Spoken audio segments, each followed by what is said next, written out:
Hello, everybody, and welcome back to Mentoring with Geraldine, the Bite-Sized Podcast. And today I'm with Christine Thomas from the Herbal Extract Company of Australia, based in Sydney. And we had a wonderful chat last time about elderberry, and this time we're going to talk about calendula. Now, I do want to remind listeners that if there are general public listening, these are just simple uses for calendula. And if you have an illness or you need treating, then please make sure that you see an accredited practitioner to do so. Every herb does have contraindications and things that we should avoid with other things we're doing. And naturopathy takes on a full lifestyle system. You know, we look at everything that's going on with you, and what you might think is right for you, we might disagree. So please make sure, if you're a member of the general public, that you go out and you make sure that you're getting the advice from someone who's accredited in herbalism. For the practitioners out there, part 2 of this with my mixes and what I do with it are in the Academy. So please make sure you've joined the Academy. So Christine, lovely to see you again. Thanks for being here. And so calendula, one of my favorites. I do lots with calendula. Yes. So tell us about it. It's very beautiful, sunny flower. Yep. We use the flowers. I have some flowers here. Oh, you can see that. This is our raw material. Yeah. You can see the petals. Yep. So the beautiful dried petals of beautiful millions of calendulas, millions and millions of calendulas. Yes. This is what we use to manufacture our calendula. I mean, the bottles that's the calendula. Yep. One. So yeah, I mean, it's famous amongst herbalists for treating skin. Yeah. Topically and internally. Because it has that alterative blood cleansing lymphatic action, anti-inflammatory. Yeah. And it's like a gentle herb, because it is, quite common. I mean, it just grows all summer through your garden. I've got some that are about to bloom when spring comes. I can't wait to watch them just bring the sun into the garden. Absolutely. I've got some in my garden. So mine have been, they're slow, but I have them all the way through winter in my garden coming up. Oh, really? And yeah, I don't know. Maybe I'm a bit special, but I've got, it's actually a very protected raised bed by the fence and by the side of the house. So it's actually quite warm there. So I managed to grow lots of things that I don't think would grow in the rest of the garden. And my beautiful calendula flowers are one of them. And I actually make oils. I make calendula oil because calendula is so amazing for the skin. So you were looking at a randomized trial with the calendula. Do you want to tell us about that randomized trial with the calendula? Yes, we love a randomized trial with humans because it's we do. Well, not unusual, but it is difficult because the herbs, like you were saying before in another time when we spoke about just using a simple, because we use the herbs usually in a formula, so just having a trial with one herb is always good. But this one was a topical trial, but it was done this year. Yeah. It's always good. So when I do the research, I always like to get the most recent studies. I try not to include ones from like the 1980s, for example, because you'd hope that we've sort of advanced in our knowledge. So this one was a randomized trial, and they're the gold standard, using calendula ointment for episiotomy after childbirth. And that's usually associated with increased risk of pain and bleeding and painful intercourse. So it was done on 50 women. That's a good sign. And 4 hours after the episiotomy, they put calendula ointment on, and they did it for every 8 hours for 10 days. Wow. And the ones who received the ointment compared to the standard care had significantly lower pain levels. Wow. And that was starting from day 2 to follow up. Right. So that's some good evidence for calendula ointment. We know it works. It's got a traditional history going back hundreds of, even thousands of years, for, rashes, itchy skin, like even wounds, cuts. So it's good to have some solid evidence that's recent to show that it actually works. Because I mean, it's antibacterial as well. And so that same ointment for an episiotomy is going to be great for any wound anywhere on the body. So with women that I've seen in the past, they give birth, and sitz baths are, we encourage them to go in a salt sitz bath to clean the area, to soothe the area. And calendula is always one of the herbs that I get them to put in the sitz bath, a very low amount.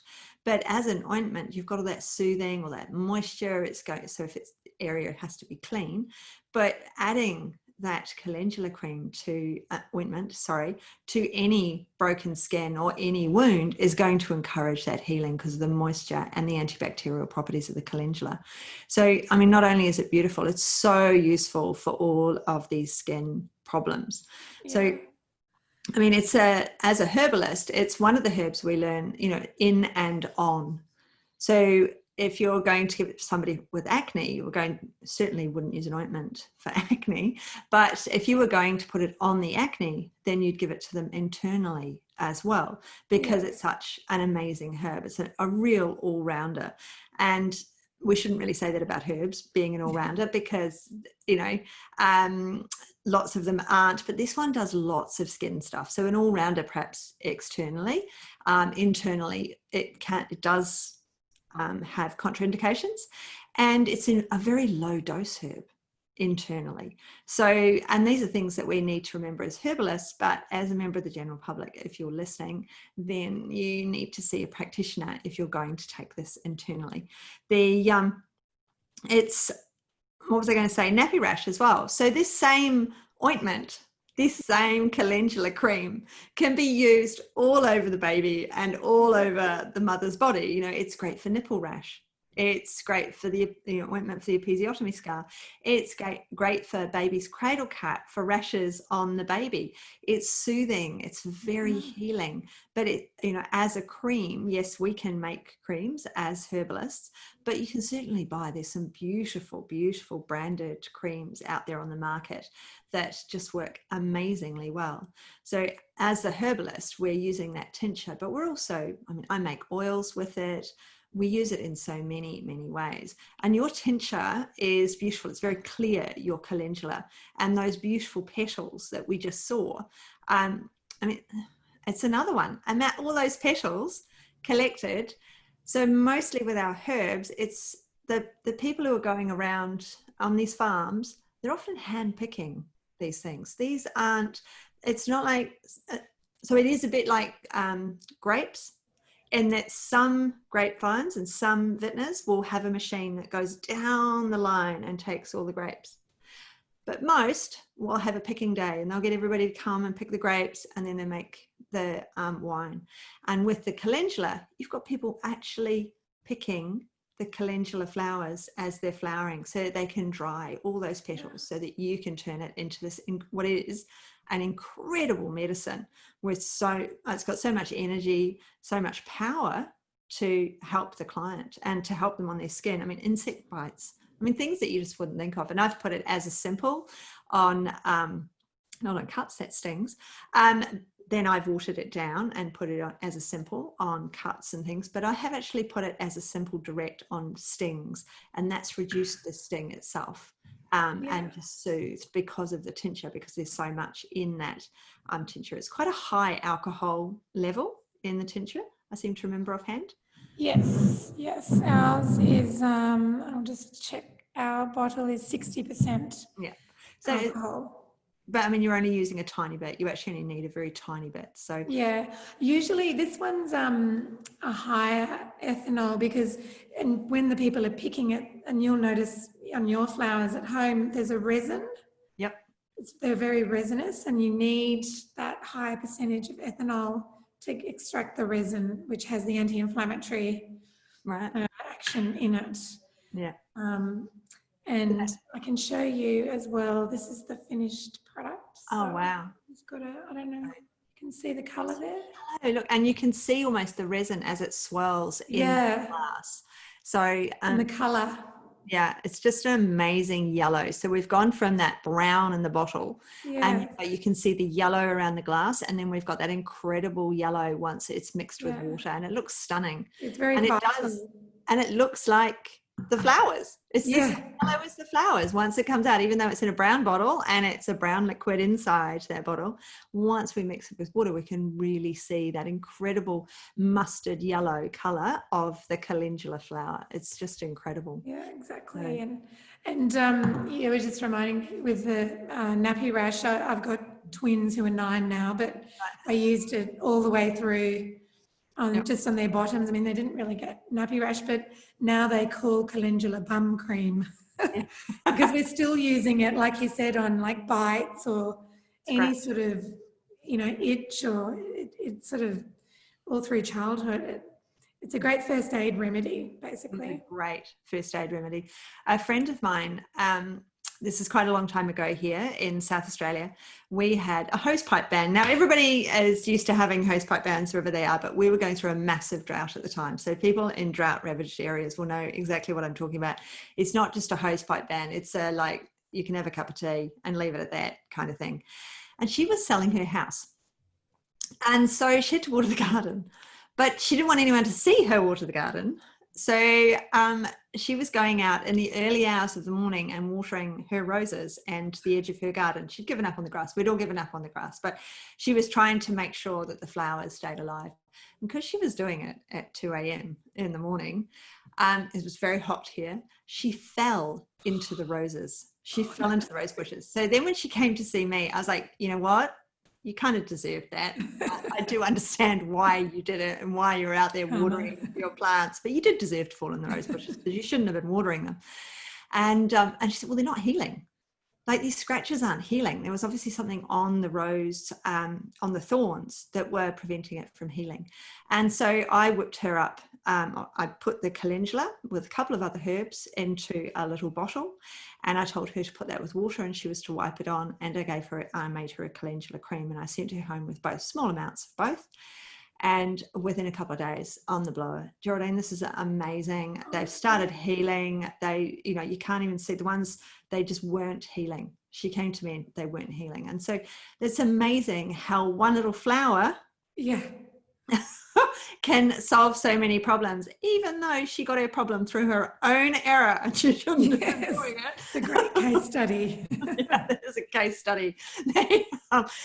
The rose fall. But it is an absolutely incredible flower, and it's used in very low dosages, and we use it for lots and lots of things, and really skin focused, repair focused, but it's full of those antioxidants. I certainly wouldn't, take a sip of that glass of calendula that you've just put it into, like sit there and drink it, because it is strong. It has a strong affinity with, and it isn't something that you'd rush out to start taking unless you needed it. And that's why you need your own herbalist. So herbalists who are listening, remember that those mixes are in the academy. So calendula also has an affinity with the woman's reproductive system. Now, personally, I've not used it reproductively, but that isn't really a big focus for me in my practice anyway. But Ruth Trickey, who is a very well-known Australian herbalist, she uses it for a number of female reproductive issues and uses it in a mix. Okay, so it's not used as a simple. So don't be thinking to yourselves, if you're a member of the public and you're listening, that you can just rush out and buy some. Please don't do that. Please go and see a herbalist. Because she uses it for relieving menstrual cramps along with cramp bark. That's amazing, because I would never have thought to do that. I would never have thought. Calendula would not have been the top of my mind for that. So her uses, what else was on that list? For acne, as we mentioned, and breast lumps, which is the lymphatic action coming through. Vaginal dryness. See, I wouldn't have thought to use it for vaginal dryness. That wouldn't have leapt out at me at all. Same menopause and menopause, and then reducing fibroids, endometriosis, and pelvic infections. So it's versatile. very versatile herb. And I mean, I wouldn't have thought to use it for many of those. So all of you that, all herbalists that are part of the Herbal Extract Company's mailing list, you'll be getting these highlights. And so Ruth's highlights are written on the, we're all getting them. I think you can see that. Those people are actually watching this on YouTube. The people who are listening, if you've not joined the Herbal Extract, you just email Kim and she'll put you on their list, and then you can have all of these highlights, and they're creating a book with all these highlights. And so you will see all the other highlights for using the calendula. They're beautiful, beautiful calendula. So with the highlights, I usually try to, if there's any recent studies, I'll include them. Any sort of uses from naturopathic clinicians who are well known, using, and then any sort of interesting facts, like you said, that maybe you wouldn't have thought of using it for. Yeah. So, they're sort of different to a monograph, which is plant biography. I just try and sort of highlight, the reason why they're called highlights, but certain little bits of information, and they come with references as well. So if anyone has any questions, we can send the references through. Yep. They're amazing. I'm loving the highlights, and there've been lots of comments in the practitioner groups about the highlights and how much everyone's enjoying them, because we do forget, we do get into a system of using just that for that one thing. So, you know, calendula always leaps to mind for skin, and so you rush to give it for skin. And then here are Ruth Tricky's uses, which aren't my uses, but now I will start to think of those and think, oh, let me go and look that up. Would I use that? Is this the right, you know, is this how I need it, where I need it? And I've got more resources yet again. So it's absolutely fabulous getting these highlights, and we're all loving them. Thank you very much, Christine. And I think because they're short, because monographs are very long, and they can have, they're kind of there as background information, but there's a lot of information in there. And I think these are popular because they don't take very long to read. So it just pulls out all the interesting information from a monograph, really. Yeah. I mean, they're interesting and they're really up to date. So it's fabulous. I mean, a 2020, piece of research. There's not a lot happening in 2020. No. All the terrible things that are happening in 2020. It was in May. In May. So May was a good month, normally. Yeah. There was something happening in May. Research was happening in May. Yeah. So, yes, absolutely. I mean, babies kept being born, didn't they? They do. Babies do keep being born, and there's probably going to be a bit of a rush of them towards the end of the year as well, I would think, after all the lockdowns. Exactly. So thank you very much, Christine, for talking with us again about this beautiful, beautiful herb. And just a reminder to, if you're a member of the general public, it's wonderful, and we're so grateful that you're here and listening to us, but please make sure that you have a practitioner to support your needs and don't take your health into your own hands just too much. All right. Thank you very much again for being here with us, Christine, and we'll see you very soon. Yes, see you next